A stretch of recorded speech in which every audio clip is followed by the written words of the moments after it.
Bonjour, Antoine Méglet. J'aurais aimé avoir ta vue, Gilles, sur quelques études qu'il y a aux États-Unis sur le digital comme facteur d'accroissement de l'inégalité conduisant à l'appauvrissement des classes moyennes. En gros, l'émergence d'une classe supérieure ultra créative qui possède les plateformes et qui capte la valeur, et les classes moyennes qui s'appauvrissent et qui deviennent en substance des entrepreneurs sur les plateformes et qui font ce que les machines et l'ordinateur ne peuvent pas faire.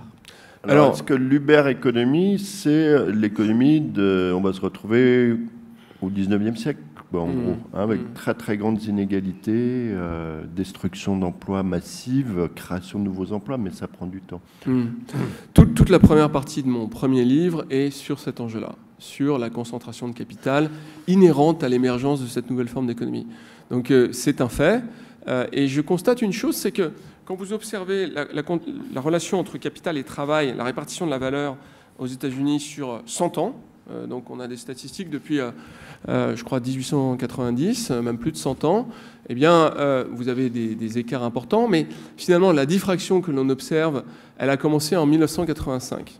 1985, c'est l'année du début de l'ALENA, de l'intégration des marchés financiers entre les États-Unis et le Canada.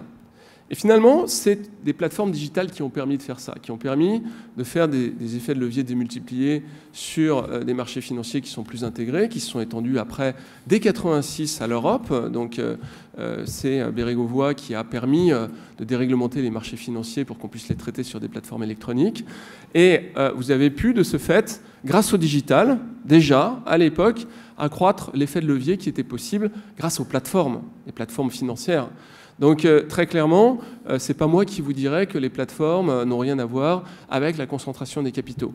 Et le fait qu'aujourd'hui vous ayez, je crois, 1% des Américains qui détiennent 80 ou 90% du PIB américain est évidemment extrêmement préoccupant parce que je crois que c'est très clairement une dynamique qui est celle de cette nouvelle forme d'économie. Donc on a une réflexion politique à avoir sur comment est-ce que on peut créer une économie qui ne soit pas une économie exclusive et qui soit plutôt une économie comme on a connu tout au long du XXe siècle où on faisait rentrer, on agrandissait la taille des classes moyennes. Ce n'est pas le cas du tout aujourd'hui. Je crois qu'il y a plusieurs formes de réponse à cet égard. Il y a évidemment la réglementation, la régulation, mais ça c'est plus une réponse de type socialisme avec de la redistribution obligatoire. Mais il y a d'autres formes de réponse. Moi, quelque chose qui m'intéresse énormément, c'est l'open source et l'économie circulaire. Comment est-ce qu'on donne du pouvoir finalement aux citoyens en leur donnant de l'accès aux techniques, aux technologies, de l'accès au savoir et en répartissant ça de façon quasi gratuite. Ce n'est pas exclusif de tout autre modèle. L'économie circulaire est aussi intéressante parce qu'elle lutte contre les plateformes.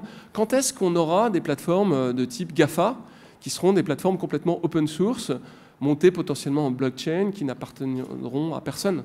Ça, c'est potentiellement des enjeux de réflexion technologique et je dirais techno-anthropologique passionnants. Est-ce qu'on peut imaginer une grande plateforme comme ça, mondiale, open source, par exemple, sur l'enseignement du management? Oui, on peut très bien. D'ailleurs, les MOOC ont ceci d'intéressant que nombre d'entre eux sont gratuits. C'était pas gagné, hein. C'est comme ça qu'évolue... Oui, mais alors, where is the beef, quoi? Qu'est-ce que vont devenir les grandes écoles dans ce type d'économie? Ouais. Alors, c'est une question plus large qu'il faut se poser. C'est finalement, est-ce que l'économie formalisée, c'est une dynamique forte du XXIe siècle ou pas? Moi, j'ai discuté avec le patron du Bureau of Labor et Statistics américain, c'est l'équivalent de l'INSEE américain. Il m'a dit, la plus grande tendance que l'on observe, c'est la déformalisation de l'économie. On a... sur une perspective de 20 à 30 ans, donc, qui commence au milieu des années 90, qui irait jusqu'à 2020-2025, on a un déplacement de valeur vers l'informalisation de l'économie qui est de jusqu'à 20 points de PIB. C'est considérable à l'échelle des États-Unis. Donc ce sont comment on appelle ça, du bon coin. Voilà, c'est du eBay, des choses comme ça. C'est des gens qui... aussi parce qu'ils se précarisent, hein, beaucoup se mettent à développer des actes d'économie informelle de façon extrêmement importante, de l'argent qui n'est plus visible des outils statistiques traditionnels. Et ça, je crois que c'est aussi une dynamique intéressante.